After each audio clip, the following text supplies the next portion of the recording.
Yo, what's up mga ka-idol? Welcome back sa aking channel.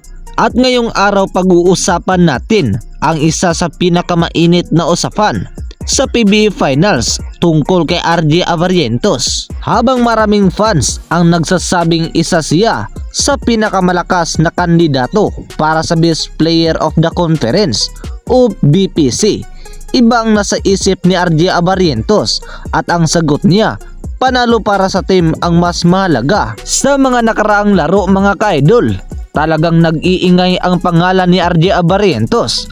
Sunod-sunod ang malalaking performance at naging malaking dahilan kung bakit malakas ang takbo ng Barangay Ginebra San Miguel ngayong conference. Pero kahit lumalakas ang usapan tungkol sa individual award, malinaw ang mindset ni RJ Abarrientos. Ayon sa kanya, hindi niya inuuna ang BPC. Ang tunay niyang focus ay isang bagay lang, ang maiuwi ang kampyonado para sa Ginebra. At kung iisipin mo, malaking bagay yan.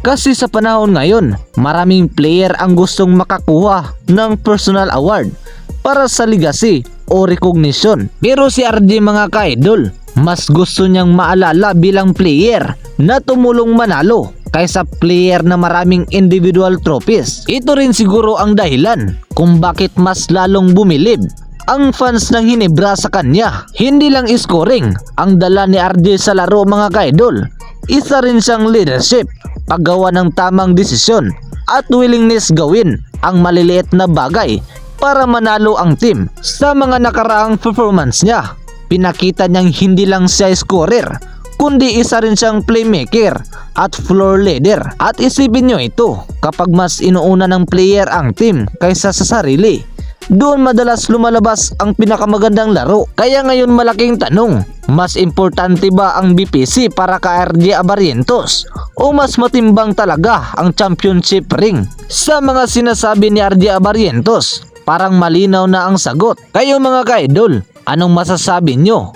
Deserve ba ni RJ Abarrientos ang BPC o mas solid kung championship muna bago ang individual award? Comment nyo lang sa ibaba. At ito lang muna ang ating update ngayong araw mga ka-idol. At kung gusto nyo masubaybayan ang mga susunod na update, paki-like, share, and subscribe. Maraming salamat sa inyong panonood at pakikinig.